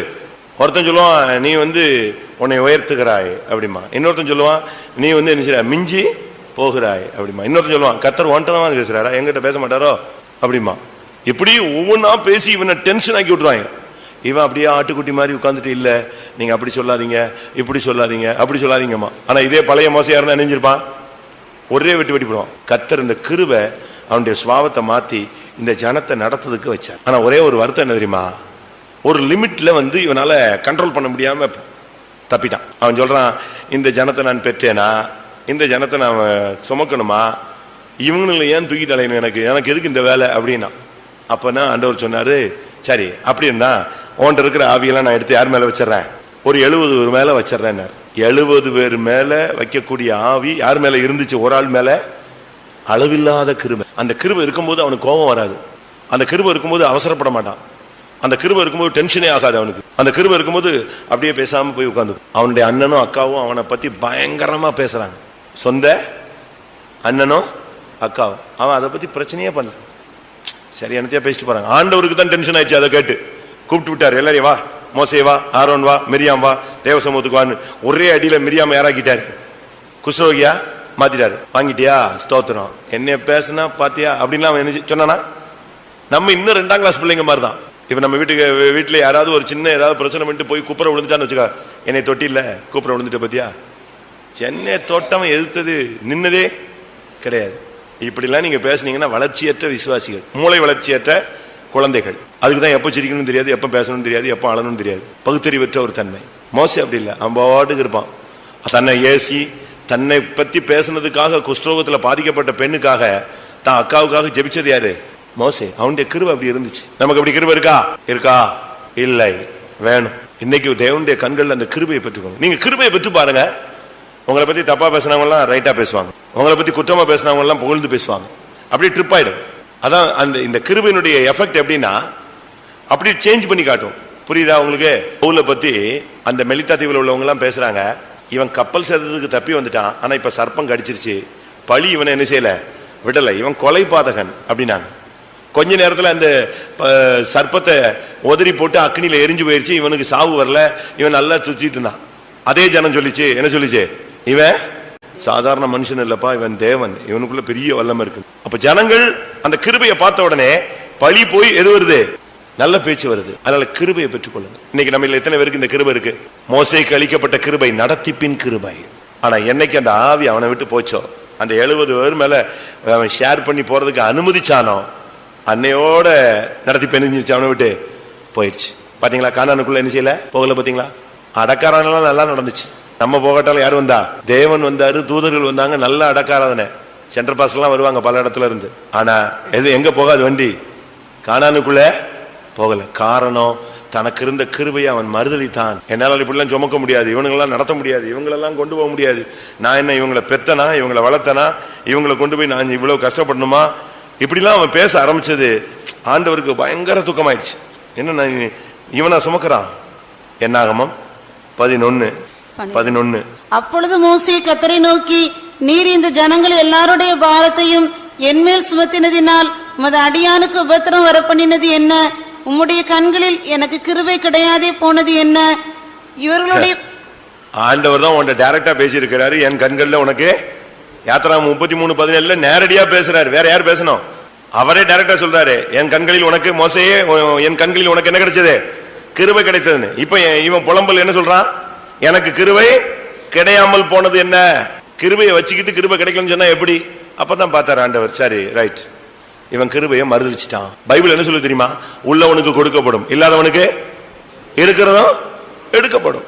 இவனுக்கு கர்த்தர் ஃபுல்லா கொடுத்து வச்சிருந்தாரு, இவன் இல்லைன்னு சொன்னான். எனக்கு கிருபை கிடைக்கல, என்ன எப்படி ஒரு நிர்பந்தமான சூழ்நிலை கொண்டு வந்துட்டீங்கன்னு. உடனே ஆண்டவர் சொன்னாரு, ரைட், நீ ஒருத்தனா இதை சுமக்காத, நான் உன்னோட கூட சுமக்கிறதுக்கு ஆள் வைக்கிறேன்னு சொல்லிட்டு இவன் இருந்து அபிஷேகத்தை எடுத்து வச்சாரு. இப்ப யாராயிட்டான்? அந்த 70 பேர்ல ஒரு ஆள் ஆயிட்டான். நீங்க எப்ப முடியாது, இந்த விசுவாச பாதையில முடியாது, தெரியாது, வேண்டாம், ஐயோ அப்படின்னீங்கன்னா அப்படியே ஒன்று இருக்கிற 70 போர்ஷன் சர்ன்னு வெளியே போயிடும். அதுக்கு பிறகு உனக்கு கானான் தரிசனத்துல கூட கிடைக்காது. அவன் சொல்றான், அந்த மலையில ஏறி பார்க்கட்டுமா? இல்ல அந்த தேசத்துல நான் கால் வைக்கட்டுமாங்கிறான். மலையில வரைய எட்டிப்பாரு. அது என்ன மலையில ஏறி பார்த்தா எது தெரியும்? இந்த மாடியில் ஏறி பார்த்தா அங்க உள்ள வீடுல உள்ள, மொட்டை மாடியில் உள்ள, குடிசையில உள்ள மரங்கள் எல்லாம் தெரியும். அவ்வளவுதான் தெரியும். அவ்வளவுதான். நம்முடைய வாழ்க்கையில எதுக்காக தேவன் கிருபையை கொடுத்தாரோ அந்த கிருபையை நாம் நஷ்டப்படுத்த கூடாது. மோசைக்கு கொடுத்த கிருபையை லாஸ்ட் மினிட்ல விட்டுட்டான். அதாவது 40 வருஷம் விசுவாசியா இருப்பாங்க, கடைசி நாள், கடைசி 1 மாசம் 2 மாசத்துல விசுவாசத்தை விட்டுருவாங்க. இதுதான் இந்த கடைசி நேரத்துல விழுகிற பெரிய விழுகை. 40 வருஷம் விசுவாசம் விசுவாசம் விசுவாசமாங்க. கரெக்டா அந்த 1 மாசம் ஜாவறதுக்கு முன்னால ஆள் எங்க போயிடும்? விசுவாசத்தை விட்டுரும். அப்ப இவ்வளவு நாள் ஓடினது என்ன ஆயிருது? மோசே நல்லா வந்தான், ஆண்டவரே சாட்சி கொடுத்தாரு, அவனை போல சாந்த குணம் உள்ளவன் ஒருவனும் இல்லை.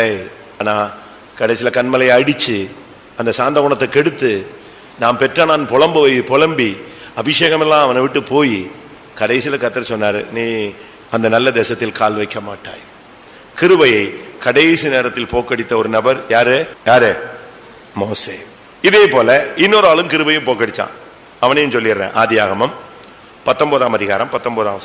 ஆதியாகமம் 19:19. லோத், உமது கண்களில் உமது அடியேனுக்கு கிருபை கிடைத்ததே, என் பிராணனை காக்க தேவரீர் எனக்கு செய்த கிருபையை பெரிதாக விளங்க பண்ணினீர். பாத்தீங்களா? லோத்து சொல்றான், உம்முடைய கண்கள்ல எனக்கு கிருபை கிடைச்சது, என் பிராணனை காக்க இவ்வளவு பெரிய கிருபை செஞ்சிருந்து. ஆனாலும் இந்த லோத்துக்கு இந்த சோதோமு சோவாறு இதை விட்டுட்டு வரவே முடியாது. அவனை காப்பாத்துறது தேவனுடைய லக்கு. அவனை எப்படியாவது கானானுக்குள்ள கொண்டு போகணும். யார? ஆபிரகாம், லோத்து 2 பேரும் தான் பயணத்துல வராங்க. 2 பேருக்கும் ஆடு மாடு இருக்கு, 2 பேருக்கும் மேய்ப்பர்கள் இருக்காங்க. 2 பேருடைய ஆசீர்வாதமும் பூமி தாங்கக்கூடாத அளவுல ஆசீர்வாதம் இருந்தது. சின்ன வாக்குவாதங்கள், பிரச்சனைகள்ல யார் பிரியறா? லோத்து பிரியறான். சோதோம்ல போய் செட்டில் ஆயிட்டான். கர்த்தர் அந்த சோதோமின் ராஜாவை பிடிபட வைத்து, லோத்தையும் பிடிபட வைத்து, ஆபிரகாமை வச்சு அவனை என்ன செய்யறாரு? விடுதலையாக்குறாரு. அது எதுக்காக சொல்லுங்க? எப்படி ஆயினும் லோத்தை எங்க கொண்டு போனோம்? எப்படி ஆயினும் கானானுக்குள்ள கொண்டு போகணுங்கிறதுல கர்த்தர் கவனமா இருக்கிறார். அதே போல ஆபிரகாம் அந்த விஷயத்துல ரொம்ப கவனமா இருக்கிறான். ஆண்டவர்கிட்ட போய் கேட்கிறான், 50 நீதிமான் இருந்தா நீங்க அழிப்பீங்களா? 40 பேர் இருந்தா அழிப்பீங்களா? 30 பேர் இருந்தா 10 பேரு? இப்படி வந்துட்டான். கடைசியில லோத்துங்கிற பேர் என்ன செய்யல, சொல்லல. அந்த நிலவரத்துக்கு அவன் போராடி பார்க்கிறான். ஆனாலும் விடுதலை கிடைச்சு மறுபடியும் அவனை கொண்டு வந்தாலும் அவன் எங்கதான் போய் நிக்கிறான்? திருப்பி ஆபிரகாம் ஒரு யுத்தம் பண்ணி பார்த்தான், அதுல ஜெயம் கிடைச்சது. திருப்பி லோத்து எங்க போயிட்டாரு? எங்க போயாச்சு? திரும்பவும் சோதம். சரி, அடுத்து ஆபிரகாம் ஜெபிச்சு பார்க்கிறான், கர்த்தாவே எப்படியாவது அவனை தப்பு வைக்கணும். அதுக்காக கர்த்தர் 2 தூதர்கள் அனுப்பி யாரை இழுக்கிறாரு? லோத்துடைய கைய ஒரு தூதன் பிடிச்சுக்கிட்டான், அவன் மனைவியுடைய கைய இன்னொரு கையில பிடிச்சுக்கிட்டான், இன்னொரு தூதன் 2 பொம்பளை பிள்ளைகளை கையை பிடிச்சுக்கிட்டான், இழுத்துக்கிட்டு வரான்.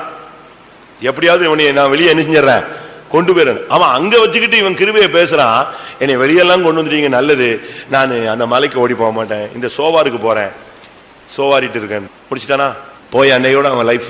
கிருபைய கர்த்தர் உன்னைய பாதுகாக்கிறாரு, ஆபத்திலிருந்து விளக்குறாரு, வியாதியை கொடுத்து உன்னை திருப்புறாரு, பிரச்சனைகளை கொடுக்கிறாரு, அடி கொடுக்கிறாரு, சிக்ஷை கொடுக்கிறாரு, உன்னைய கண்ட்ரோல் பண்றாரு. எப்படியாவது நீ இந்த கிருபையின் வட்டத்துக்குள்ள வந்து எங்க வரணும், ஜீவ பாதையில வந்து நிக்கணும் தான் ஆண்டவர் நோக்கம் வைக்கிறார். ஆனா உனக்கு காண்பிக்கிற கிருபையை நீ எப்படி யூஸ் பண்ற?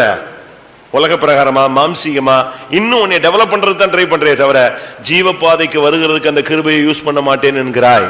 நமக்கு கொடுக்கப்பட்ட கிருபையை நம்ம எப்படி யூஸ் பண்றோம்? அடுத்ததாக ஏசாயா 55:3, உங்கள் செவியை சாய்த்து என்னிடத்தில் வாருங்கள், கேளுங்கள், அப்பொழுது உங்கள் ஆத்மா பிழைக்கும். தாவீதுக்கு அருளின நிச்சயமான கிருபைகளை உங்களுக்கு நித்திய உடன்படிக்கையாக ஏற்படுத்துவேன். தாவீதுக்கு அருளின நிச்சயமான கிருபை. தாவீத மாதிரி கிருபையை புகழ்ந்தவனும் கிடையாது, கிருபையை பெற்றுக்கொண்டவனும் கிடையாது, கிருபையிலேயே ஓட்டத்தை ஜெயமா முடிச்சவனும் யாரும் கிடையாது. கிருபையை பத்தி ரொம்ப பேசுனது தாவீது தான். ஏனென்றால் கிருபையை அனுபவிச்சது அவன் தான். எத்தனையோ விழுகை, எத்தனையோ யுத்தங்கள், எத்தனையோ ரத்தம் சிந்துதல், எவ்வளவோ போராட்டம், வீட்டுல போராட்டம், சிங்கத்திட்ட போராட்டம், கவலையாத்திட்ட போராட்டம், கரடிட்ட போராட்டம், அண்ணன்ட்ட போராட்டம், மாமனார்ட்ட போராட்டம், மனைவிமார்கள்ட்ட போராட்டம், சொந்த பிள்ளைகள்கிட்ட போராட்டம், பெலிஸ்தர்கள்ட்ட போராட்டம், அம்மோன் போராட்டம், மோவாபியர் போராட்டம். இவன் எங்க போனாலும் இவன் வாழ்க்கையில பிரச்சனை தான். ஆனா அவ்வளவுத்தையும் ஜெயிச்சுக்கிட்டே இருப்பான். அந்த ஃபைனல் ரவுண்ட் வரும்போது யாரு ஜெயிச்சிருவா? தாவீது ஜெயிச்சிருவான். காரணம் என்ன? தேவன் அவனுக்கு கொடுத்த மாறாத கிருபை. ஒரு இடத்துல ஜெபிக்கிறான், கிருபையை மட்டும் என்னை விட்டு நெஞ்சிடாதீங்க, எடுத்துடாதீங்க. வாசிங்க, ஒரு இடத்துல சொல்றான், ஆண்டவரே உங்களுடைய கிருபையை மட்டும் என்னை விட்டு எந்த சூழ்நிலையிலையும் விலக்கிடாதீங்க, என்னுடைய அந்த லெவலுக்கு என்னை கொண்டு போயிடாதீங்க. உம்முடைய சமூகத்தை என்னை விட்டு, உம்முடைய சமூகத்தை விட்டு என்னை தள்ளாமலும், உம்முடைய பரிசுத்த ஆவி என்னை விட்டு எடுத்துக்கொள்ளாமலும். 66 சங்கீதம் 20 66:20. என் ஜெபத்தை தள்ளாமலும் தமது கிருபையை என்னை விட்டு விலக்காமலும் இருந்த தேவனுக்கு ஸ்தோத்திரம் உண்டாவதாக. அவனுக்கு இந்த பத்சேபால் பிரச்சனையில சிக்கிட்ட உடனே பயந்துட்டான். அந்த பிள்ளை செத்து போச்சு, கேவலமாய் செத்து போச்சு, அடி வாங்கிடுச்சு, பயங்கர ஒரு நெருக்கம் வந்தவொடனே மிரண்டு போயிட்டு கத்த ஆரம்பிச்சிட்டான், ஆண்டவரே. அதுக்கு பிறகு பார்த்தான், கத்தர் மன்னிச்சிட்டாருன்னு உடனே தான் சொல்றான், உன்னுடைய கிருபை என்னை விட்டு விலக்காமலும் இருந்த தேவனுக்கு ஸ்தோத்திரம். ஏன்னா அவனுக்கு நல்லா தெரியும், கண்ணு முன்னால சவுலை விட்டு எதை விலக்கிட்டாரு, எதை விலக்கியாச்சு? கிருபையை விலக்கிட்டாரு. அந்த கிருபை விலகின உடனே சவுலுடைய லைஃப் சூசைடுக்கு போய் நின்னுடுச்சு. வாசிங்க, கிருபையை விலக்கப்பட்ட, கிருபை அவனை விட்டு விலகிடுச்சு. அப்படி ஒரு வசனம் இருக்கு. 2 சாமுவேல் 7:15. உனக்கு முன்பாக நான் தள்ளிவிட்ட சவுலிடத்தில் இருந்து என் கிருபையை விலக்கினது போல அவனை விட்டு விலக்க மாட்டேன். பாத்தீங்களா, உனக்கு முன்னால இருந்த சவுலை விட்டு என்னுடைய கிருபை விலக்கிட்டேன், ஆனா உன் சந்ததிக்கோ உனக்கோ என்னுடைய கிருபை விலக்க மாட்டேன்னு சொல்ற. அந்த கிருபை இருந்துச்சுன்னு சொன்னா உங்க சிங்காசனம் ஸ்டாண்ட் ஆகும். சரி, தாவீதுக்கு கிருபை அளிக்கப்பட்டதுக்கு காரணம் என்ன? நம்ம பாயிண்ட் தீம்க்கு வந்துடணும். நோவாவுக்கு பேழை, லோத்துக்கு ஜீவ பாதை, ஆபிரகாமுக்கு ஒரு சந்ததி ஜெயஜீவி, யோசேப்புக்கு ஒரு சிங்காசனம், மோசேக்கு ஒரு நடத்திப்பு. தாவீதுக்கு ஏன் நிலையான தாவீதுக்கு ஏன் கிருபை கொடுக்கப்பட்டதுன்னா யுத்தத்துல ஜெயிக்கிறதுக்கு அல்ல. அவனால தேவனுடைய ஆலயத்தை கட்ட முடியல. ஆண்டவர் சொல்லிட்டார், நீ தேவனுடைய ஆலயத்தை எல்லாம் கட்ட முடியாதுன்ட்டார். அப்ப அவனுக்கு தேவன் அந்த கிருபை கொடுத்ததுக்கு காரணம் என்ன தெரியுமா? நிலையான வீடு. அதான் டார்கெட். நமக்கு அது புரியாது. ஜெயிக்க வச்சுட்டாரு, சிங்காசனத்துல கொண்டு வந்துட்டாரு, இப்ப எல்லா போராட்டத்தையும் விட்டாரு, எல்லாம் செஞ்சான். ஆனா அவனால எதை கட்ட முடியல? பிரதிஷ்டையே பண்ணிருந்தாங்க. நான் படுக்கையில ஏற மாட்டேன், மெத்தையில படுக்க மாட்டேன், என் கண்ணுக்கு தூக்கமே வரவிட மாட்டேன், என்னெல்லாமோ பிரதிஷ்டை பண்ணிருந்தான். எதுக்கு? யாக்கோபின் வல்லவருக்கு நான் ஒரு ஆலயத்தை காண்ற வரைக்கும் நான் எதையுமே தொட மாட்டேன்னு சொன்னான். அவ்வளவு தீவிரமா இருந்த மனுஷனை ஆலயத்தை கட்டக்கூடாதுன்ட்டாரு. நீ கட்ட முடியாது, கட்ட மாட்டாய், உனக்கு அந்த பெர்மிஷன் கிடையாது. ஆனா கடைசியில சொல்றாரு, நான் உனக்கு நிலையான வீட்டை. அதான் அவனுக்கு பரலோகத்துல ஒரு இடம், அது அவனுக்கு கன்ஃபார்ம் ஆயிடுச்சு. நமக்கு பரலோகத்துல ஒரு இடம் கன்ஃபார்ம் ஆகணும், அதுதான் ரொம்ப முக்கியம். 2 சாமுவேல் 7 நிலையான வீட்டை நான் உனக்கு கட்டுவேன். வாசிங்க 11. உன்னுடைய எல்லா சத்துருக்களுக்கும் உன்னை நீங்களாக்கி இளைப்பாறவும் பண்ணினேன். இப்போதும் கர்த்தர் உனக்கு வீட்டை உண்டு பண்ணுவார் என்பதை கர்த்தர் உனக்கு அறிவிக்கிறார். கர்த்தர் உனக்கு ஒரு வீட்டை உண்டு பண்ணுகிறார். எந்த வீடு? இவன் அரண்மனையில் இருக்கானே. 19 கர்த்தராகிய ஆண்டவரே, இது இன்னும் உம்முடைய பார்வைக்கு கொஞ்ச காரியமாய் இருக்கிறது என்று கர்த்தராகிய ஆண்டவராய் இருக்கிற தேவரீர் உம்முடைய அடியானுடைய வீட்டை குறித்து வெகு தூரமாயிருக்கும் காலத்து செய்தியை மனுஷர் முறைமையாய் சொன்னீரே. வெகு காலத்துக்கு பிறகு உள்ள ஒரு காரியம் அது. என் மரணத்துக்கு பின்னால உள்ள காரியத்தை, வெகு தூரமாயிருக்கும் காலத்து செய்தியை நீர் எனக்கு எரிஞ்சிட்டீங்க, சொல்லிட்டீங்க. எனக்கு என்ன இருக்கு? உனக்கு வீடு கட்டுவேன் என்று சொல்லிவிட்டீர். எவ்வளவு அருமையான வார்த்தை. அதனாலதான் அவன் சங்கீதத்துல அழகா சொல்றான், நேர்த்தியான இடத்தில் எனக்கு பங்கு கிடைத்தது, நிலையான சுதந்திரம் எனக்கு உண்டு. 16ஆம் சங்கீதமா 16:6. நேர்த்தியான இடங்களில் எனக்கு பங்கு கிடைத்தது. ஆம், சிறப்பான சுதந்திரம் எனக்கு உண்டு. அவன் சொல்றான், எனக்கு ஒரு இடம் இருக்கு பரலோகத்துல. பழைய ஏற்பாட்டிலே இப்படி பேசின ஒரே ஆள் யாருதான்? தாவீது தான். நமக்கு கன்ஃபார்ம் இருக்கா? மேல ஒரு வீடு உண்டுங்கிறது கன்ஃபார்ம் இருக்கா? கொடுப்பாரு, எங்கேயாவது ஒரு மூலையில போய் சேர்ந்தா போதும், எங்கேயோ ஒண்ணு கொடுத்தா போதும். அங்கேயும் பிளாட்ஃபார்ம் இருக்கு, சுத்துறதுக்கு இடம் இருக்குன்னு நினைக்கிறீங்க? நிலையான வீடு ஒண்ணு இருக்கு. அபிஷேகம் கர்த்தர் உன்னைய கிருபையினால் நிறைச்சதுக்கு காரணம் எப்படியா பரலோகத்துல அந்த மகிமையான இடத்துல உன்னை கொண்டு போய் அந்த பரலோகத்துல பிதாவின் வீட்டில் உள்ள வாசஸ்தலத்துக்கு தான் உன்னை கொண்டு போக கர்த்தர் கிருபை தருகிறார். லூக்கா எழுதின சுவிசேஷம் 1ஆம் அதிகாரம் 28. லூக்கா 1:28. அவள் இருந்த வீட்டில் தேவதூதன் பிரவேசித்து, கிருபை பெற்றவளே வாழ்க, கிருபை பெற்றவளே வாழ்க, கர்த்தர் உன்னோடு கூட இருக்கிறார். 30ஆம் வசனம். தேவதூதன் அவளை நோக்கி, மரியாளே பயப்படாதே, நீ தேவனிடத்தில் கிருபை பெற்றாய். 30ஆம் வசனம். அப்போ இதுல இருந்து என்ன விளங்கிக் கொள்கிறோம்? கர்த்தருடைய கிருபை மரியாளுக்கு இருந்தது. கிருபை இருந்ததுனால தாங்க நிந்தைகள் எல்லாம் சகிச்சா. கிருபை இல்லைன்னா ஒரு பெண் ஏத்துக்கோளா? சொல்லுங்க. கிருபை இருந்தது இல்லைன்னா மரியாள் இந்த நிந்தையெல்லாம் சுமக்க முடியாது, கல்லெறிஞ்சே கொண்டுருவாங்க. ஒரு ஸ்திரீ தவறு செய்தால் கையும் மையுமாய் பிடிக்கப்பட்ட அவ யாரு? விபச்சாரி. அவளை என்ன செய்யணும்? பிரமாணம் என்ன சொல்லுது? கல்லெறிஞ்சு கொல்லணும். சரி, இப்ப இவளை கையும் மையுமா பிடிக்க முடியல. ஆனா இப்ப உலகத்துக்கே தெரியுது இவ யாரு? ஒரு குழந்தைய பெற்றெடுக்கிறார். தகப்பன் யாருன்னு வெளியரங்கமா சொல்ல முடியாத ஒரு சூழ்நிலை. தேவ ஆவியானவர் இறங்கினார்னா பரியாசம் பண்ணுவான். அதனாலதான் இயேசு ஒரு இடத்துல பிரசங்கம் பண்ணி பேசிட்டு இருக்கும்போது ஒரு சிலர் சொல்றாங்க, மோசே எங்களுடைய தகப்பன் அப்படி இப்படின்னு. உடனே அவங்க சொல்றாங்க, நாங்கள் ஒன்னும் வேசி பிள்ளைகள் இல்லை, எங்களுக்கு மோசே தகப்பனா இருக்கான். உனக்கு அப்படின்னு என்ன அர்த்தம்? நீ யாரு? இயேசுவை குற்றம் சொல்றாங்க. அவனை பத்தி, இயேசுவை பத்தி தவறா பேசுறாங்க. அப்படி தவறா பேசும்போது இவர் அவங்கள்ட்ட ஏதோ பேசுறாரு. உடனே அவங்க சொல்றாங்க, நாங்க எங்களுக்கு தகப்பன் ஆபிரகாம், நாங்க வேசியின் பிள்ளைகள் இல்லை, எங்ககிட்ட என்னத்தையா நீ பேசிட்டு இருக்காத அப்படிங்கிறாங்க. யோவான் 8ஆம் அதிகாரம் 41ஆம் வசனம். நீங்கள் உங்கள் பிதாவின் கிரியைகளை செய்கிறீர்கள் என்றார். அதற்கு அவர்கள், நாங்கள் வேசித்தனத்தினால் பிறந்தவர்கள் அல்ல. அச்சா பாத்தீங்களா? அடி பளிச்சுன்னு பேசுறான் பாருங்க. இயேசுட்ட பேசுறான்.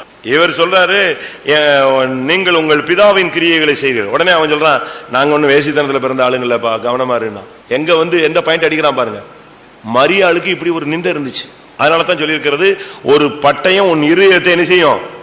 ஊடுருவி பாயும். இயேசு பிறந்தா ஏத்துக்கிறியா? ஏத்துக்கிறேன், ஆண்டவருக்கு நான் அடிமை.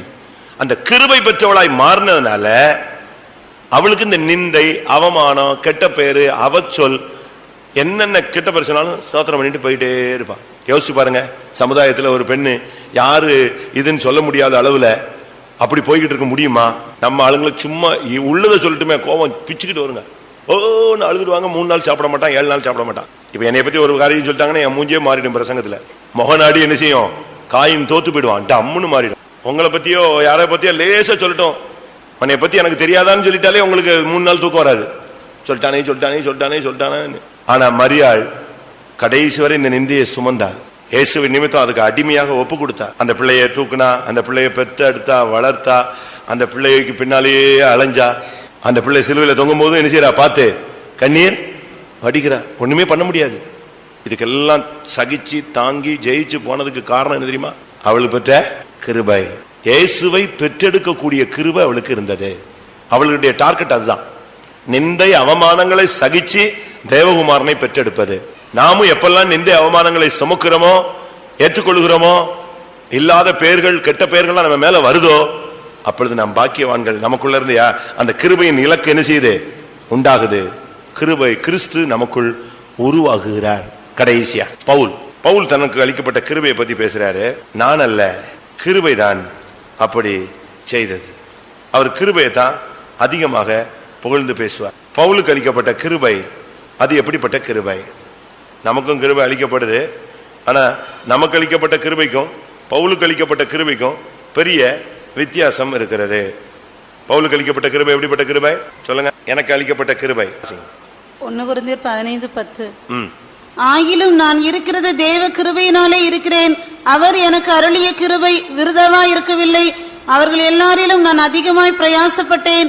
ஆகிலும் நான் அல்ல, என்னுடனே இருக்கிற தேவ கிருபையே அப்படி செய்தது. இந்த கிருபை எதுக்காக பவுலுக்கு கொடுக்கப்பட்டது? பவுல மாதிரி அடிபட்ட ஆளும் கிடையாது, பாடுபட்ட ஆளும் கிடையாது. இயேசுவுக்கு அடுத்து இந்த கிறிஸ்தவ மார்க்கத்துல பயங்கரமான வெளியரங்கமாக நமக்கு எல்லாருக்கும் தெரிஞ்ச, இப்ப எவ்வளவு பேர் பாடுபடுறாங்க நமக்கு தெரியாது. எத்தனையோ பேர் சிறைச்சாலையில கஷ்டப்படுறாங்க, இயேசுவின் நாமத்து நிமித்தம் கொடுமைகளை சந்திக்கிறாங்க, நமக்கு அது என்ன செய்யாது தெரியாது. வெளியரங்கமாக நமக்கு தெரிஞ்சு இயேசுவுக்கு அடுத்ததாக அதிகமாக பாடுபட்டு, இப்ப நீங்க உடனே சொல்லுவீங்க ஸ்தேவான சொல்லுவீங்க. ஸ்தேவான ஒரு 10-15 நிமிஷத்துல கல்லெறிஞ்சு எரிஞ்சிட்டாங்க, கொண்டுட்டாங்க, முடிஞ்சு போச்சு. ஆனா பவுலுக்கு அப்படி இல்லை, இருந்து அடி அடி அடி அடி அடி அடி பட்டு நொறுக்கப்பட்டான். எப்படி இவ்வளவு பாடுகளையும் இவ்வளவு வேதனைகளையும் எப்படி அவனால சகிக்க முடிந்தது? அதுக்கு காரணம் அவனுக்கு அளிக்கப்பட்ட கிருபை. ஆனா அந்த கிருபையினுடைய லக்கு என்ன? கிருபையினுடைய லக்கு இயேசுவை போல் மாறுவது. அதான் முக்கியம். கிருபையினுடைய இலக்கு, பவுலுக்குள்ள அளிக்கப்பட்ட கிருபையினுடைய இலக்கு அவனை எப்படி மாற்றிடுச்சு? விசுவாசத்தை காத்துக்கொண்டேன், நல்ல போராட்டத்தை போராடினேன், ஓட்டத்தை முடித்தேன், இது முதல் எனக்காக நீதியின் கிரீடம் வைக்கப்பட்டிருக்கிறது. அதுதான் கிருபையினுடைய இலக்கு. கிருபையினுடைய இலக்கு, பவுலுக்கு கொடுக்கப்பட்ட கிருபையினுக்கு காரணம் பாடுகள், நிந்தைகள், அவமானங்கள், ஊழியம், சுவிசேஷ பிரயாணம், அற்புதங்கள், அடையாளங்கள், சபையை கட்டுவது, அப்போஸ்தலன், இதெல்லாம் இந்த கிருபையில வச்சு செயல்படுத்தினது. முடிவு எது? அவன் யாரை போல மாறுறான்? இயேசுவை போல மாறுகிறான். ஒரு லிமிட்டுக்கு பிறகு சொல்றான், நான் அல்ல, கிறிஸ்து என்னில் இணைஞ்சிருக்கிறாரு, பிழைச்சிருக்கிறார். வாசிங்க கலாத்தியர்ல 2ஆம் அதிகாரத்துல 20ஆம் வசனத்துல, கிறிஸ்துவுடனே கூட சிலுவையில் அறையப்பட்டேன், ஆயினும் பிழைத்திருக்கிறேன், இனி நான் அல்ல, கிறிஸ்துவே எனக்குள் பிழைத்திருக்கிறார். முடிச்சானா? இப்ப பிழைச்சிருக்கிறது நான் அல்ல, யாரு எனக்குள்ள பிழைச்சிருக்கிறா? கிறிஸ்து எனக்குள்ள பிழைச்சிட்டாரு, கிறிஸ்துவ போல மாறியாச்சு. நான் இப்ப கிடையாது, என்னையா ஓட்டம் முடிஞ்சிருச்சு, இப்ப எனக்குள் பிழைத்திருக்கிறது. இந்த அளவுக்கு கொண்டு வந்தது அந்த கிருபை. எல்லாரும் கண்களை மூடுவோம். நமக்கு இந்த கிருபையினுடைய அளவு, இலக்கு என்ன? எதற்காக தேவன் கிருபை தர்றார்? சும்மா கிருபை கிருபைன்னு சொல்லிட்டு இருக்கிறது அல்ல. கிருபைக்கு ஒரு வேலை உண்டு, கிருபைக்கு ஒரு இலக்கு உண்டு. தேவன் பழைய ஏற்பாட்டிலும் புதிய ஏற்பாட்டிலும் தம்முடைய பரிசுத்தவான்களுக்கும் தன்னுடைய பக்தர்களுக்கும் கிருபை அளித்ததுக்கு காரணம் ஒன்று, அந்த கிருபையினால் இந்த உலக வாழ்க்கையில் அவங்க ஜெயமா ஓடணும், கிருபையினால இலக்கை தொட வேண்டும், பேழையை உண்டு பண்ண வேண்டும், பேழைக்குள் பிரவேசிக்க வேண்டும், கானான் பயணத்தில் இணைய வேண்டும், கானானுக்குள் போய் சேர வேண்டும், ஈசாக்கை பெற்றெடுக்க வேண்டும், ஈசாக்கை தெய்வீக சந்ததியாய் நிலைநிறுத்த வேண்டும், பாடுகள் சோதனைகள் இவைகளிலே பாவம் இல்லாமல் ஜீவிக்க வேண்டும், யோசேப்பு சிங்காசனம் போய் சேர வேண்டும், மோசே இந்த ஜனங்களை நடத்த வேண்டும், கடைசியாக அந்த கானானுக்குள்ள கால் எடுத்து வைக்க வேண்டும். அந்த இலக்கு தடுமாறி விட்டது. தாவீதுக்கு எவ்வளவோ காரியங்களை கர்த்தர் வெளியரங்கமாக சொன்னாலும் கடைசியாக சொன்னார், உனக்கு நிலையான வீடு உண்டு, நேர்த்தியான இடத்துல உனக்கு ஒரு பங்கு உண்டு. மரியாளுக்கு பல நிந்தைகளை சுமந்தாள், இயேசுவை பிறப்பித்தாள். பல பாடுகளை பட்டான் பவுல், இயேசுவை போல மாறினான், கிறிஸ்து பிழைத்திருந்தார். இந்த கிருபை நமக்கு போதுமானது. எல்லாரும் கண்களை மூடுவோம். 1 நிமிஷமோ 2 நிமிஷமோ சரண்டர் பண்ணிட்டா போதும். மரியாள் ரொம்ப பெரிய எல்லாம் ஜெபம் பண்ணல, ஹல்லேலூயா ஆண்டவரே எல்லாம் பேசல, கண்ணை மூடிட்டு ஒரு வார்த்தை சொன்னா, இதோ நான் ஆண்டவருக்கு அடிமை, அவ்வளவுதான். கர்த்தர் உடனே தன்னுடைய வேலையை ஸ்டார்ட் பண்ணிட்டார். இப்ப கண்ணை மூடி நெடுமலங்கால் போட்டு நீங்க சொல்லுங்க, ஆண்டவரே உம்முடைய கிருபைக்கு நான் அடிமை. இந்த கிருபையை வைத்து நீர் எனக்குள் என்ன செய்ய விரும்பி என்னை இந்த பூமியில கொண்டு வந்தீரோ அதை நிறைவேற்றும். எந்த காரியத்தில் நான் முறிவு பெற வேண்டும் என்று விரும்பினீரோ அந்த இலக்கை அடைய அந்த கிருபையினால் எனக்கு உதவி செய்யும். அது எனக்கு போதும். கிருபையினால் சிங்காசனம் ஸ்தாபிக்கப்படும். கிருபையினால் இந்த பாடுகளை நாம் சகிப்போம். கிருபையினால் இந்த பாதையில் முன்னேறுவோம். கிருபையினால் இந்த பாதையில் ஜெயிப்போம். கிருபையினால் இயேசு வரும் பொழுது மறுரூபம் அடைவோம். கிருபைக்கு கொஞ்ச நேரம் இடம் கொடுங்க பார்க்கலாம். கிருபையின் ஆவியை நான் ஊற்றுவேன் சொன்னாரே, அந்த கிருபையின் ஆவி இப்பொழுது இந்த கூட்டத்தில் இருக்கிறவங்க எல்லாரும் மேல ஊற்றப்படட்டும். அப்படி ஊற்றப்பட்டால் அந்த கிருபை உன்னை நடத்தும், அந்த கிருபை உன்னை இலக்கை அடைய